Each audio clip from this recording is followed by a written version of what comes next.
할렐루야 교회 성도 여러분 반갑습니다. 9월 20일 매일의 묵상 시간에 오신 모든 성도 여러분들을 환영합니다. 오늘도 하나님의 말씀 위에 굳건하게 서시는 저와 여러분이 되시기를 예수님의 이름으로 축복합니다. 오늘 우리가 함께 묵상할 말씀은 사도행전 20장 19절에서 25절까지의 말씀입니다. 하나님의 말씀을 경외하는 마음으로 함께 읽어주시기를 바랍니다. 곧 모든 겸손과 눈물이며 유대인의 간계로 말미암아 당한 시험을 참고 주를 섬긴 것과 유익한 것은 무엇이든지 공중 앞에서나 각 집에서나 거리낌이 없이 여러분에게 전하여 가르치고 유대인과 헬라인들에게 하나님께 대한 회개와 우리 주 예수 그리스도께 대한 믿음을 증언한 것이라. 보라, 이제 나는 성령에 매여 예루살렘으로 가는데 거기서 무슨 일을 당할는지 알지 못하노라. 오직 성령이 각 성에서 내게 증언하여 결박과 환난이 나를 기다린다 하시나, 내가 달려갈 길과 주 예수께 받은 사명 곧 하나님의 은혜의 복음을 증언하는 일을 마치려 하면은 나의 생명조차 조금도 귀한 것으로 여기지 아니하노라. 보라, 내가 여러분 중에 왕래하며 하나님의 나라를 전파하였으나 이제는 여러분이 다 내 얼굴을 다시 보지 못할 줄 아노라. 아멘. 모든 사람들은 각자 다른 목표를 갖고 살아갑니다. 그 목표가 모두 다 다르기는 하지만 어떤 목표 없이 우리 인생을 살기란 어려운 일이 아닐 수 없지요. 누군가는 부자가 되고 싶어 하고 또 누군가는 건강하게 사는 것이 목표일 것입니다. 또 누군가는 자녀들의 성공을 위해 사는 것이 목표이고 또 누군가는 아주 다양한 경험과 지식을 얻는 것이 삶의 목표일 수도 있겠지요. 어떤 분들이 이렇게 이야기할 수도 있겠습니다. 목사님, 어떻게 목표가 하나일 수 있겠어요? 맞습니다. 이런 목표들을 복합적이고 다양하게 갖고 있는 분들도 있을 것입니다. 그런데 우리가 한 가지 생각해 봐야 할 것이 있습니다. 이런 목표들을 이루기 위해서는 항상 따라오는 것들이 있습니다. 바로 희생과 포기입니다. 사람은 무제한적으로 시간과 에너지를 사용할 수 없습니다. 사람은 그래서 유한하다라고 표현할 수 있는 것이죠. 부자가 되고 싶은 사람은 지금 내가 누려야 할 것들을 포기해야 할 때도 있습니다. 건강하게 살고 싶은 사람은 내가 지금 당장 먹고 싶은 것을 포기해야 할 수도 있지요. 자녀들의 성공을 위해 살아가는 목표를 가진 부모라면 개인의 시간도 포기해야 할 때가 많습니다.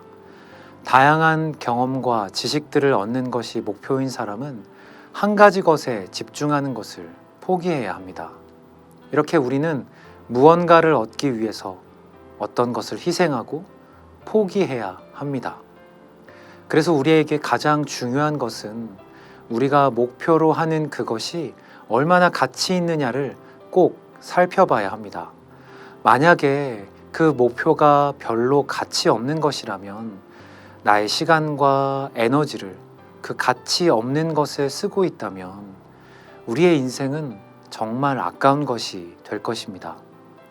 사랑하는 성도 여러분, 여러분의 인생의 목표는 무엇입니까? 그리고 그 목표를 이루시기 위해 어떤 노력들을 하고 계신가요? 그리고 그 목표가 정말 가치 있는 것인가요? 오늘 우리가 함께 묵상하는 본문 말씀의 사도 바울은 그의 마지막 여정을 떠나기 직전에 있습니다.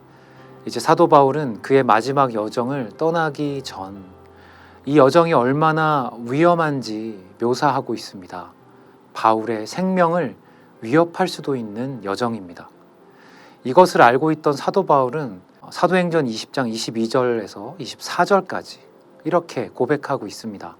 보라, 이제 나는 성령에 매여 예루살렘으로 가는데 거기서 무슨 일을 당하는지 알지 못하노라.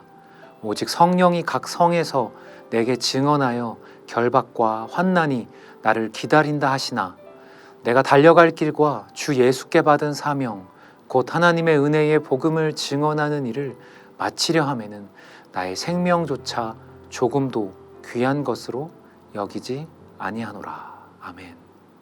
사도 바울은 에베소 교회의 장로들을 모아 마지막 말씀을 전할 때 자신에게 가장 가치 있는 것이 무엇인지를 나누고 있습니다. 바로 주님을 섬긴 일이라고 하는 것이죠. 주님을 섬기는 일은 쉽지 않았습니다. 사도 바울의 고백을 보면 그는 겸손해야 했고 많은 눈물을 쏟아야만 했습니다. 그리고 유대인들의 계략으로 많은 핍박을 받기도 했지요.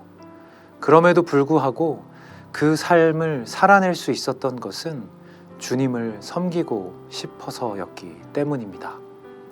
사랑하는 성도 여러분, 그런데 이제는 저와 여러분들이 사는 이 시대에는 주님을 섬기는 일이 점점 인기가 없어지고 있습니다.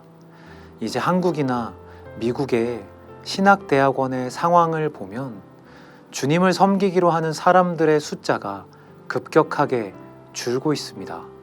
목회자 후보생이 없는 이 현실만 봐도 우리의 신앙의 색깔이 얼마나 많이 바뀌고 있는지 알 수 있는 것이죠. 자신이 주님을 어떻게 섬길 수 있는지보다 하나님이 내 소원을 어떻게 들어주실지, 또 공동체가 자신에게 어떤 유익을 줄 수 있을지를 바라보는 시대가 되어가고 있는 것 같습니다. 하나님께서 이스라엘 백성들이 애굽에서 종으로 고통받을 때 그들을 구원하셨던 이유는 단순히 그들이 불쌍해서거나 그들에게 자유를 주시고자 함이 아니셨습니다. 성경에는 이스라엘이 하나님을 섬기는 백성으로 만들기 위함이셨다라고 기록하고 있지요. 주님을 섬기는 일은 고통이 아닙니다. 오히려 즐거운 일입니다. 왜냐하면 우리는 그분을 섬기는 존재로 지으심을 받았기 때문입니다. 사도 바울은 주님을 섬기는 것이 개인적으로 하나님과 1대1의 관계에서만 섬길 수 있다라고 하지 않습니다. 그의 섬김은 교회, 즉 다른 성도들을 통해 나타났다라고 기록하고 있지요. 오늘 본문을 보면 사도 바울은 거리낌없이 사람들에게 복음을 가르쳤습니다. 그리고 교회의 성도들을 보살폈습니다. 하나님께서 우리에게 교회를 주신 이유 중 하나는 바로 하나님을 향한 우리의 섬김을 표현하기 위해서입니다. 그래서 교회는 우리에게 너무나 소중합니다. 사랑하는 성도 여러분, 우리의 삶은 이제 우리의 것이 아닙니다. 주님의 것이지요. 하나님께서 하나님 독생자 예수님의 생명값으로 우리를 사셨습니다. 그래서 우리는 이제 우리의 마음대로 살거나 귀하게 주어진 인생을 낭비할 수 없는 것이죠. 여러분이 어느 곳에 있든지 어떤 일을 하시든지 가장 가치 있는 것이 무엇인지 생각해 보시기를 바랍니다. 예수님을 섬기고 예수님의 생명으로 주신 교회와 공동체와 여러분 주변의 성도님들을 보살펴 주십시오. 그 일을 위해 다른 무언가를 조금 포기하는 것은 전혀 아까운 것이 아닙니다. 오늘 하루도 사도 바울의 이 고백처럼 우리 인생의 가장 가치 있는 것에 우리의 삶을 드리며 주님께 나아가시는 저와 여러분이 되시기를 예수님의 이름으로 축원드립니다. 마무리 기도 후에 성도 여러분께서 적용할 수 있는 질문이 자막으로 나가게 됩니다. 우리 안에 계시는 성령님을 의지하시면서 답을 발견해 나가시는 귀한 시간 되기를 사모합니다. 제가 기도하겠습니다. 하나님 감사합니다. 예수 그리스도의 생명값으로 우리를 사시고 또 그렇게 새로운 인생을 부여받은 사람들을 한 공동체로 교회로 불러주시니 감사드립니다. 하나님, 이전에 내가 가지고 있었던 목표들이 얼마나 가치 없는 것인지 깨닫고 주님께 돌아와 주님을 섬길 수 있게 하신 주님, 찬양을 드립니다. 교회를 통해 그 영광을 받으시고 모든 사람들을 하나님을 섬기는 그 기쁨 가운데로 초대해 주시니 감사를 드립니다.